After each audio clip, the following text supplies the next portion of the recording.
We expect the lights to turn on. We expect water to flow. But when an electromagnetic event hits, the grid collapses instantly. Within seconds, entire metropolitan areas vanish into total darkness. The trigger could be a high-altitude nuclear EMP or a massive solar flare. Either event releases enough energy to incinerate the unhardened microcircuits our society relies on. Rebooting that system isn't a matter of flipping a switch.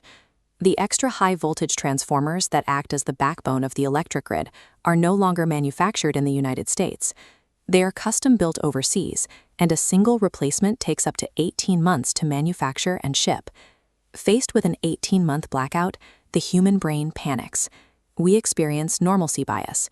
People freeze, assuming the power company will fix the lines by tomorrow morning.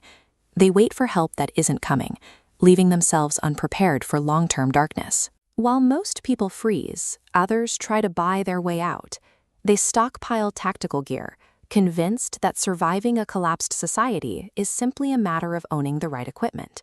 At the top of that shopping list is the ultimate status symbol of modern preparedness, a $3,000 Generation 3 analog night vision monocular. Buyers strap these to their helmets, believing they've purchased a superpower that lets them own the night. Relying on microchip-dependent technology in a zero-power environment creates a massive vulnerability. By tying their survival to a battery-powered optic, they are attaching a fatal logistical anchor to their neck. Every piece of electro-optical gear is tethered to an industrial supply chain. A standard night vision tube runs on AA or CR123 lithium batteries. At hour zero of a grid collapse, the supply chain for high-quality lithium power evaporates instantly. Many assume they can simply scavenge standard alkaline batteries from abandoned electronics, but alkalines are highly prone to acid leaks. Slotting a scavenged battery into a $3,000 optic can instantly destroy its internal circuitry, permanently ruining the device. Recharging gear off the grid presents its own dangers. Observations from the war in Ukraine show that running a portable gas generator creates a massive acoustic and thermal signature. Generating power draws immediate, unwanted attention. Once the localized battery supply dries up and the generators run out of fuel, that high-tech night vision unit inevitably downgrades from a tactical asset into 2 pounds of useless dead weight. When powered, the gear dictates how you move. Looking through a night vision tube to aim a rifle, known as passive aiming, is biomechanically awkward. Because of this, users heavily prefer active aiming, which relies on projecting a laser directly onto the target.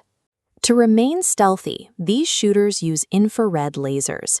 But infrared light obeys all the standard laws of physics. It simply exists outside the unaided human visual spectrum. An adversary doesn't need an expensive military-grade tube to see your laser. A desperate survivor with a $100 digital camera sensor picks up that infrared beam perfectly. To them, it looks like a glaring spotlight cutting through the dark.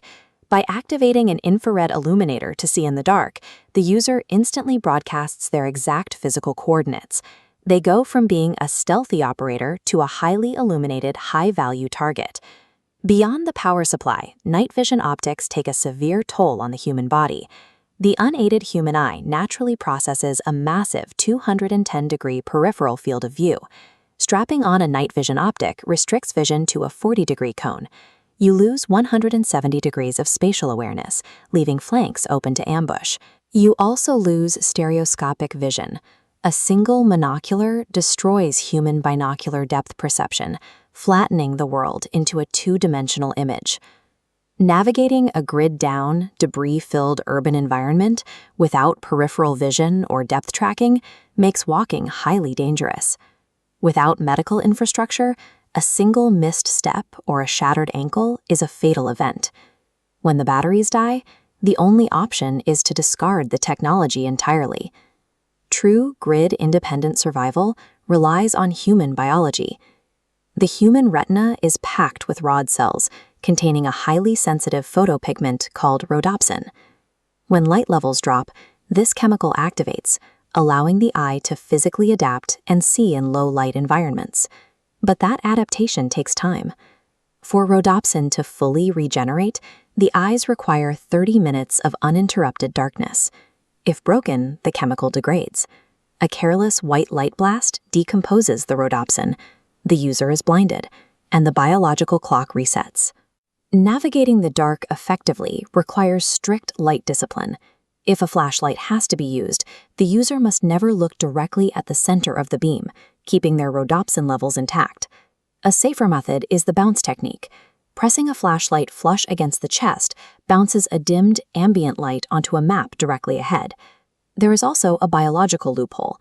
Using low-intensity red or green light preserves natural vision because those longer wavelengths cause significantly less photo-bleaching to the eye's rod cells. True survival requires adaptation, not consumption. Relying on fragile batteries means trusting a vanished supply chain.